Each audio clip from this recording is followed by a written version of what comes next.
കൈത്താക്കാലം രണ്ടാമത്തെ ആഴ്ചയിലേക്കാണ് നമ്മൾ പ്രവേശിച്ചിരിക്കുന്നത്. വിശുദ്ധ ലൂക്കായുടെ സുവിശേഷം 15-ാമത്തെ അധ്യായത്തിലെ 32 വചനങ്ങളാണ് പൊതുവായിട്ടുള്ള വായനയായിട്ട് നിയോഗിച്ചിരിക്കുന്നത്. ചുരുങ്ങിയത് 7 വചനങ്ങൾ വരെ എങ്കിലും വായിക്കാം. ബാക്കി ഉചിതമായ രീതിയിൽ സ്വീകരിക്കുകയോ സ്വീകരിക്കാതിരിക്കുകയോ ചെയ്യാമെന്ന വായനയിൽ പറഞ്ഞിട്ടുണ്ട്. എന്നാൽ നമുക്ക് ഈ സമ്പൂർണ്ണ വായന തന്നെ കണക്കിലെടുത്തുകൊണ്ട് നമ്മുടെ ചിന്തകളെ നയിക്കാനായിട്ട് ശ്രമിക്കാം. സുവിശേഷങ്ങളിലെ സുവിശേഷം എന്നാണ് വിശുദ്ധ ലൂക്കായുടെ സുവിശേഷം 15-ാമത്തെ അധ്യായം അറിയപ്പെടുക. ഇതിൽ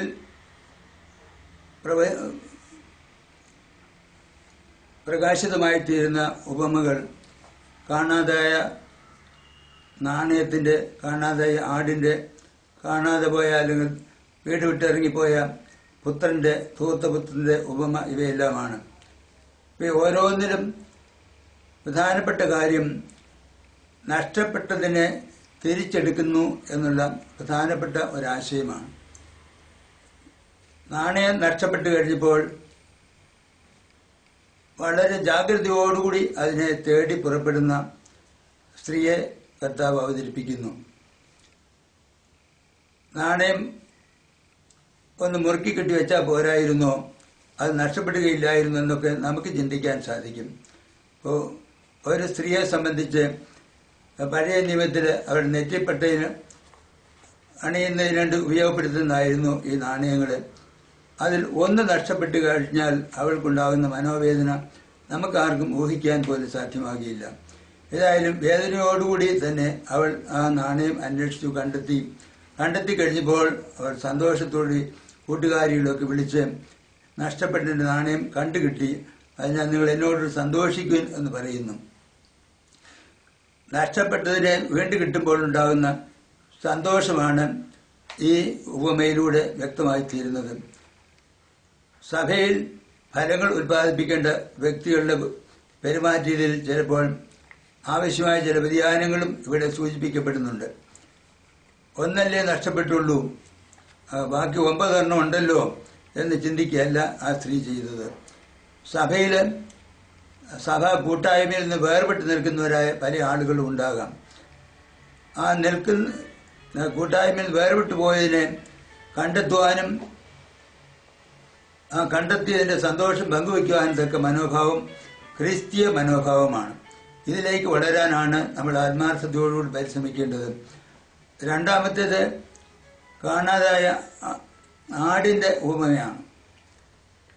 99 ആട് ഉണ്ടായിരുന്നു,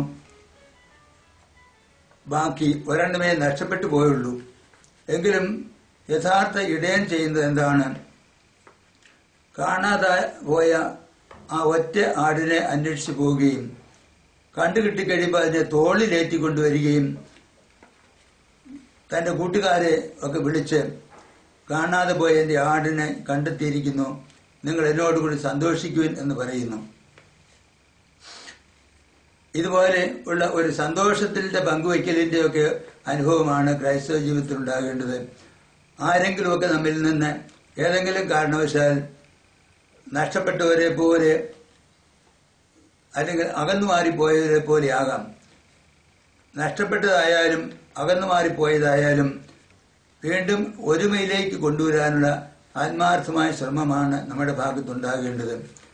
കൂട്ടായ്മയും ഒരുമയും സ്ഥാപിക്കാൻ വേണ്ടിയിട്ടാണ് ഈശോ ആഗ്രഹിച്ചത്. അപ്പോൾ നമ്മുടെ ജീവിതത്തിലും ഈശോയുടെ അതേ മനോഭാവം തന്നെ ഉണ്ടായിരിക്കേണ്ടതുണ്ട്. നമ്മിൽ നിന്ന് ഏതെങ്കിലും കാരണത്താൽ വേർപെടുകയോ അകലുകയോ ചെയ്യുന്നവരായ ആളുകളുണ്ടെന്ന വരിയിൽ അവരെയൊക്കെ വീണ്ടും ആ കൂട്ടായ്മയിലേക്കും സൗഹൃദത്തിലേക്കും കൊണ്ടുവരിക എന്നുള്ളത് ദൈവിക കൂട്ടായ്മയിൽ എല്ലാവരെയും കൂട്ടിച്ചേർക്കാനുള്ള ഒരു മാർഗമാണ്. നമുക്ക് കൂട്ടായ്മ ഉണ്ടായിരിക്കാൻ വേണ്ടിയിട്ടാണ് ദൈവവചനം തന്നെ നമുക്ക് വേണ്ടി പ്രഘോഷിക്കപ്പെടുന്നത് എന്ന് വിശുദ്ധ യോഹന്നാന്റെ 1-ാമത്തെ ലേഖനം 1 മുതൽ 4 വരെയുള്ള വചനങ്ങളിൽ നിന്ന് നമുക്ക് മനസ്സിലാക്കാൻ സാധിക്കും. വെളിപ്പെടുത്തപ്പെട്ട വചനമാണ് ഞങ്ങൾ നിങ്ങളോട് പ്രഖ്യാപിക്കുന്നത്. അത് ഞങ്ങൾ കണ്ടതും കേട്ടതും തൊട്ടറിഞ്ഞതുമായ വചനമാണ്. ആ വചനത്തെക്കുറിച്ച് നിങ്ങളോട് ഞങ്ങൾ പ്രഖ്യാപിക്കുന്നത് നിങ്ങൾക്ക് ഞങ്ങളോട് കൂട്ടായ്മ ഉണ്ടാകുന്നതിന് വേണ്ടിയിട്ടാണ്. നമ്മുടെ ഈ കൂട്ടായ്മയാകട്ടെ ത്രിത്വൈക ദൈവത്തോടുള്ള കൂട്ടായ്മയാണ് എന്നും യോഹന്നാൻ അവിടെ എടുത്തു പറയുന്നുണ്ട്. അപ്പം നമുക്ക് ദൈവിക കൂട്ടായ്മയിൽ ആയിരിക്കാൻ വേണ്ടി ഈ ഭൗമിക തലത്തിൽ ഉള്ള ആ കൂട്ടായ്മയിൽ നമ്മളായിരിക്കാനും ആ ദൈവ സ്നേഹത്താൽ നിറഞ്ഞ കൂട്ടായ്മയായിരിക്കാനും ഇടയാക്കി തീർക്കേണ്ടതുണ്ട്. ഇനി ഇന്നത്തെ സുവിശേഷത്തിലെ മൂന്നാമത്തെ ഉപമ ധൂർത്ത പുത്രന്റെ ഉപമ എന്ന് തന്നെ വിളിക്കപ്പെടുന്നതാണ്. എന്നാൽ ഒരർത്ഥത്തിൽ പറഞ്ഞാൽ ധൂർത്ത പുത്രന്റെ ഉപമ എന്നതിനേക്കാൾ സ്നേഹം ധൂർത്തടിക്കുന്ന ഒരു പിതാവിന്റെ ഉപമയായിട്ട് അതിനെ പരിഗണിക്കാൻ സാധിക്കും. പിതാവിന്റെ ആ കൂട്ടായ്മയിൽ സന്തോഷത്തിൽ വർദ്ധിച്ച മകന് സ്വാതന്ത്ര്യം ഇല്ല എന്ന് തോന്നിയതുകൊണ്ട് പിതാവിൽ നിന്ന് തനിക്ക് വരേണ്ടതെന്ന് അവൻ ആഗ്രഹിച്ചതായ ഭാഗം ഏറ്റുവാങ്ങി കഴിഞ്ഞപ്പോൾ പിതാവിൽ നിന്ന് ആ പിതാവിന്റെ സ്നേഹ വലയത്തിൽ നിന്ന് അകന്നു മാറിപ്പോകുവാനാണ് അവൻ സന്നദ്ധനായത്. അവൻ അകന്നു മാറിപ്പോയി കഴിഞ്ഞപ്പോൾ അവന് എല്ലാം നഷ്ടപ്പെട്ട ഒരവസ്ഥയുണ്ടാകുന്നു. യാതൊന്നും ഇനി തനിക്ക് അവശേഷിച്ചിട്ടില്ല എന്ന് തോന്നുന്ന ഒരവസ്ഥ വരെ കൂട്ടുകാരോടുകൂടി അവൻ പിതാവിൽ നിന്ന് കിട്ടിയതെല്ലാം ധൂർത്തടിച്ചു. ഒന്നിനും ഇനി അവനെ കൊണ്ട് പറ്റിക്കില്ല എന്ന് മനസ്സിലാക്കി കൂട്ടുകാരെല്ലാം അവനെ വിട്ട് അകന്നുപോയി. അപ്പോൾ അവൻ നഗരത്തിലെ ഒരു പ്രമാണിയുടെ വീട്ടിൽ അഭയം തേടി. ആ പ്രമാണി അവന് പന്നികളെ മേയ്ക്കുന്ന തൊഴിൽ ഏൽപ്പിക്കുകയും ചെയ്തു. പന്നികൾ തിന്നുന്ന തവിട് കൊണ്ടെങ്കിലും തന്റെ ജീവൻ നിലനിർത്താമെന്ന് അവൻ ആഗ്രഹിച്ചെങ്കിലും അതുപോലും അവന് കിട്ടാൻ ഇടയാകാത്ത സാഹചര്യമാണ് ഉണ്ടായത്. അപ്പോൾ തന്റെ ഭവനത്തില് പിതാവിന്റെ വീട്ടില് എത്രയോ വേലക്കാർ സുഖമായി കഴിയുന്നുവെന്ന് അവൻ മനസ്സിലാക്കുന്നു. തന്റെ ദുർഭഗ അവസ്ഥയിൽ എത്തിക്കഴിഞ്ഞപ്പോഴാണ് പിതാവിന്റെ വീട്ടിലെ സ്വാതന്ത്ര്യത്തിന്റെയും സുഖത്തിന്റെയും ഒക്കെ അനുഭവം അവനെ പ്രത്യേകം ചിന്തിപ്പിക്കാനിടയാകുന്നത്. ചിലപ്പോൾ വളരെ ഗൗരവതരമായ അപകടത്തിൽ പെടുമ്പോൾ മാത്രമായിരിക്കാം ദൈവം നമ്മളോട് കാണിക്കുന്ന വാത്സല്യവും സ്നേഹവും നമ്മൾ തിരിച്ചറിയുക. ധൂർത്തനെ പോലെ ആയിത്തീർന്ന ഈ പുത്രൻ പിതാവിന്റെ സ്നേഹം നേരത്തെ നല്ലവണ്ണം അനുഭവിച്ചറിഞ്ഞവനായിരുന്നു. ആ അനുഭവം തന്നെ വീണ്ടും ആ അനുഭവത്തിലേക്ക് വരുവാൻ അവനെ പ്രേരിപ്പിച്ചു. വചനത്തിൽ നമ്മൾ കാണുന്നത് അവൻ പന്നികളെ മേയ്ക്കുന്ന ആ കൂട്ടിലിൽ കഷ്ടപ്പാട് അനുഭവിച്ചപ്പോൾ പിതാവിന്റെ ഭവനത്തെക്കുറിച്ച് ചിന്തിച്ചു. അവൻ സുബോധമുള്ളവനായി തീർന്നു എന്നാണ്. ചിലപ്പോൾ ചില കഷ്ടപ്പാടുകളാണ് നമ്മളെ സുബോധമുള്ളവരാക്കി തീർക്കുന്നത്. ആ സുബോധം വന്നു കഴിഞ്ഞാൽ പിന്നെ ആ ബോധ്യത്തിനനുസരിച്ച് ജീവിക്കാനുള്ള സന്നദ്ധതയും ധൈര്യവും ഉണ്ടാകണം. ഞാനിനി എൻ്റെ പിതാവിൻ്റെ വീട്ടിലേക്ക് പോകുമെന്ന് സുബോധം വന്നപ്പോൾ ആ പുത്രൻ തീരുമാനിച്ചു. ആ പുത്രന്റെ തീരുമാനം ഒരർത്ഥത്തിൽ പറഞ്ഞാൽ തന്നെ തന്നെ ശൂന്യനാക്കി തീർക്കുന്ന, തൻ്റെ അഹങ്കാരത്തിൽ നിന്ന് തന്നെ ശൂന്യനാക്കി തീർക്കുന്ന ഒരു പ്രവൃത്തി കൂടിയായിരുന്നു. ഞാനിപ്പോൾ തിരിച്ചു വന്നാൽ എൻ്റെ വീട്ടിലെ വേലക്കാർ പോലും എന്നെ തള്ളിപ്പറയുകയില്ലേ? അപ്പൻ അതിലുപരിയായിട്ട് നീ എല്ലാം നാനാവിധമാക്കി തീർത്ത് നിന്റെ ജീവിതം തന്നെ നശിപ്പിച്ചേച്ച് ഇങ്ങോട്ട് കയറി വന്നിരിക്കുകയാണോ എന്നൊക്കെ ഒരുപക്ഷെ പറയുകയില്ലേ എന്നൊക്കെയുള്ള ചിന്ത അവനുണ്ടാകാമായിരുന്നു. എന്തെങ്കിലും ആയിക്കൊള്ളട്ടെ, പിതാവ് എങ്ങനെയെങ്കിലും തന്നെ സ്വീകരിക്കാതെ ഇരിക്കുകയില്ല എന്നുള്ള ഒരു പ്രത്യാശയും ആത്മവിശ്വാസവും അവന്റെ സുബോധത്തിൽ അവൻ വന്നു കയറിയതുകൊണ്ട് അവൻ പിതാവിന്റെ പക്കലേക്ക് തിരികെ ചെല്ലുന്നതാണ് നമ്മൾ വചനത്തിൽ വായിക്കുന്നത്. എന്നാൽ പിതാവിന്റെ മനോഭാവം എന്തായിരുന്നു?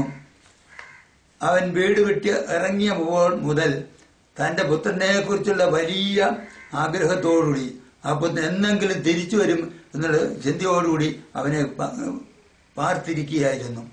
അതുകൊണ്ട് ദൂരെ നിന്ന് തന്നെ അവൻ വരുന്നത് കണ്ടപ്പോൾ പിതാവ് ഓടി ഇറങ്ങിച്ചെന്ന് അവനെ ഗാഢമായി ആശ്ലേഷിക്കുകയാണ് ചെയ്യുന്നത്.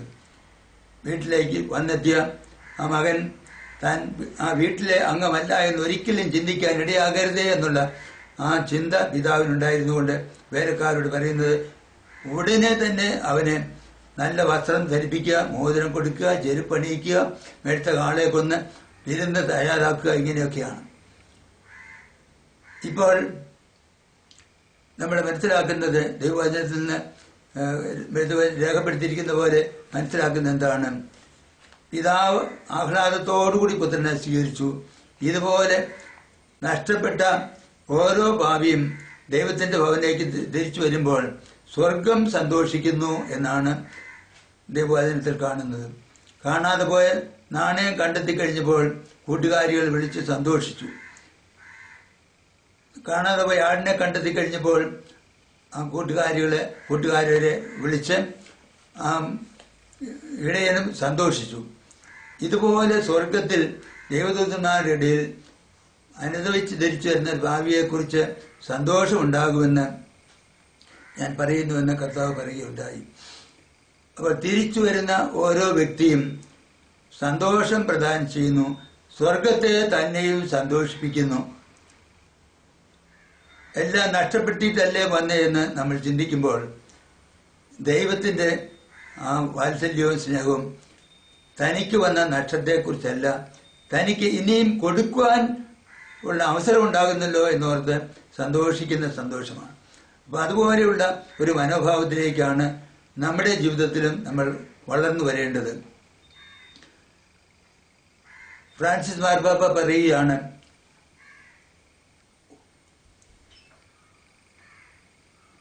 ഇന്ന് ഒറ്റ ആടേ ശേഷിച്ചിട്ടുള്ളൂ, 99 ഇന്ന് ആലയ്ക്ക് പുറമെയാണ്. ഇങ്ങനെ ഉള്ള ആ ആടുകളെ അന്വേഷിച്ചു പോവുകയാണ് ഇന്നത്തെ ഇടയന്മാരുടെ പ്രധാനപ്പെട്ട ചുമതല എന്നാണ് മാർപ്പാപ്പ പറയുന്നത്. അപ്പോൾ അനേകം ആളുകള് ഇന്ന് യഥാർത്ഥ ആലയ്ക്ക് പുറമെയാണ്. അവരെ അന്വേഷിച്ചു പോവുകയാണ് ഇന്നത്തെ ഇടയന്മാരായ ആളുകൾ, മാർപ്പാപ്പ, മെത്രാപ്പൊലീത്തന്മാർ, മെത്രാന്മാര്, പുരോഹിതന്മാര്, ഇവരെല്ലാവരും ചെയ്യേണ്ടത് ഈ പുറമേ ആയിരിക്കുന്ന ആളുകളെ, സമൂഹത്തിൽ നിന്ന് വേർപെട്ട് നിൽക്കുന്നവരായ ആളുകളെ അന്വേഷിച്ച് പോവുകയാണ് ചെയ്യേണ്ടതെന്ന്.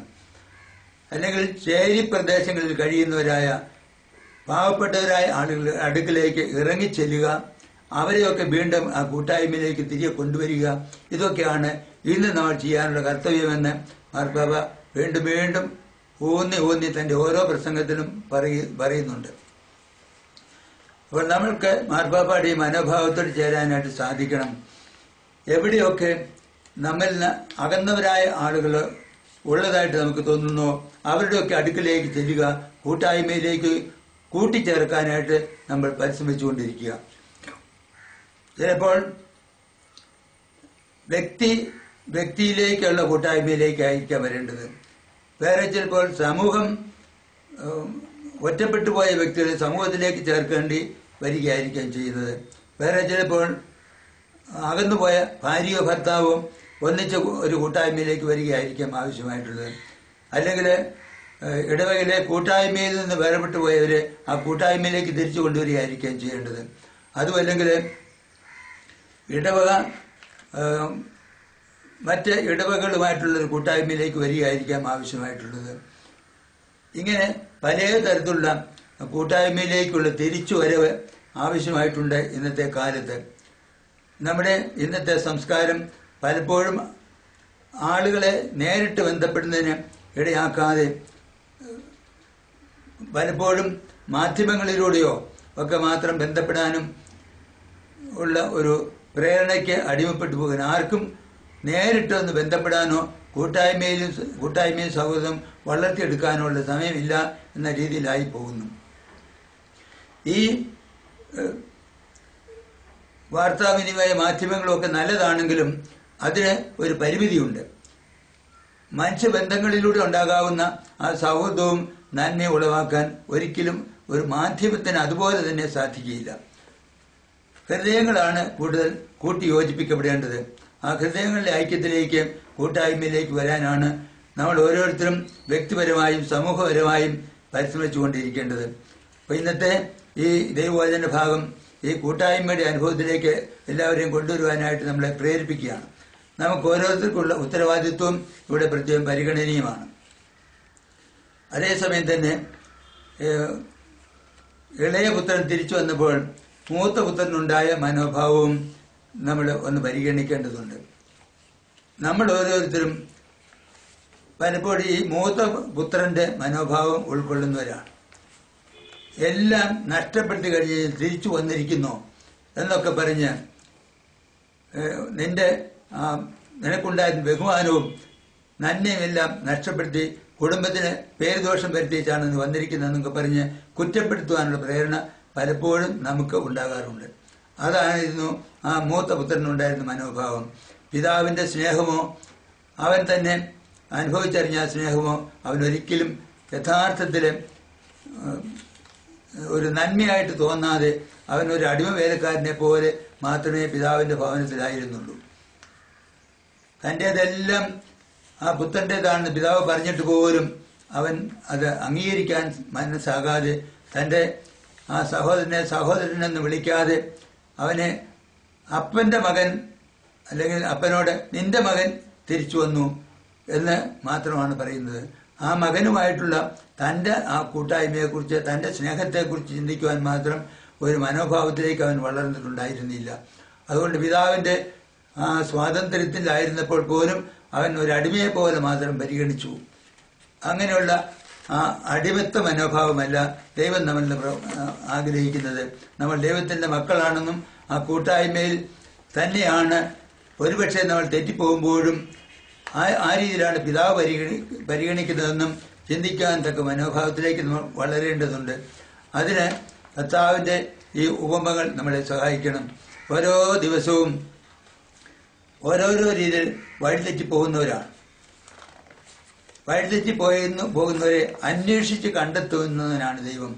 തന്നെ അന്വേഷിക്കുന്നവരാരെങ്കിലും ഉണ്ടോ എന്ന് ദൈവം ഭൂമിയിലേക്ക് ശ്രദ്ധ തിരിച്ചുവെന്ന് അല്ലെങ്കിൽ ഭൂമിയിലെ ആളുകളെ താൻ തിരിഞ്ഞു നോക്കിയെന്ന് 14-ാമത്തെ സങ്കീർത്തനത്തിലും 53-ാമത്തെ സങ്കീർത്തനത്തിലും നമ്മൾ വായിക്കുന്നു. അപ്പൊ ദൈവത്തെ അന്വേഷിക്കുന്ന ജനമാണ് ദൈവത്തിന് മഹത്വം കൊടുക്കുന്നത്. നമ്മൾ ഓരോരുത്തരും ദൈവത്തെ അന്വേഷിക്കാൻ തുടങ്ങുമ്പോൾ ദൈവത്തിന് മഹത്വം കൊടുക്കുകയാണ്. അതുപോലെ നമുക്ക് തന്നെയും ഒരു മഹത്വം നമ്മൾ ഒഴിവാക്കുകയാണ്. ദൈവത്തോട് നമ്മുടെ അടുപ്പം നമ്മളെ കൂടുതൽ മഹിമയുള്ളവരാക്കി തീർക്കുന്നു. ദൈവത്തിൽ നിന്ന് എപ്പോൾ നമ്മൾ അകലുന്നോ അപ്പോൾ നമ്മുടെ മഹിമ നമ്മൾ ഇല്ലാതെയാക്കി തീർക്കുന്നു. അതുകൊണ്ട് നമ്മൾ കാണാതെ പോയ നാണയത്തെ പോലെയാണോ, കാണാതെ പോയ ആടിനെ പോലെയാണോ, വീട് വിട്ടിറങ്ങിപ്പോയ പുത്രനെ പോലെയാണോ എന്നൊക്കെ നമുക്കിന്ന് പരിശോധിച്ച് നോക്കാം. ഏത് തരത്തിലായാലും നമ്മൾ ആ ദൈവപിതാവിന്റെ കൂട്ടായ്മയിൽ ആയിരിക്കേണ്ടവരാണ്. അതിൽ നിന്ന് അല്പമെങ്കിലും അകലെയാണെങ്കിൽ ആ കൂട്ടായ്മയിലേക്ക് തിരിച്ചു വരുവാനും ദൈവം ആഗ്രഹിക്കുന്ന ആ ഒരുമയുടെ സന്തോഷത്തിന്റെ സൗഹൃദത്തിന്റെ അവസ്ഥയിൽ നമ്മൾ എന്നെന്നും ആയിരിക്കുവാനും നമുക്ക് ആഗ്രഹിക്കാം. ഈ ഫലാഗമന കാലത്ത് ഇന്നത്തെ ഈ തിരുവചന ധ്യാനത്തിലൂടെ ദൈവ കൂട്ടായ്മ എന്നെന്നും നിലനിൽക്കാൻ വേണ്ട കൃപയ്ക്ക് വേണ്ടി നമുക്ക് പ്രാർത്ഥിക്കാം. ദൈവം നമ്മളെല്ലാവരെയും അനുഗ്രഹിക്കട്ടെ.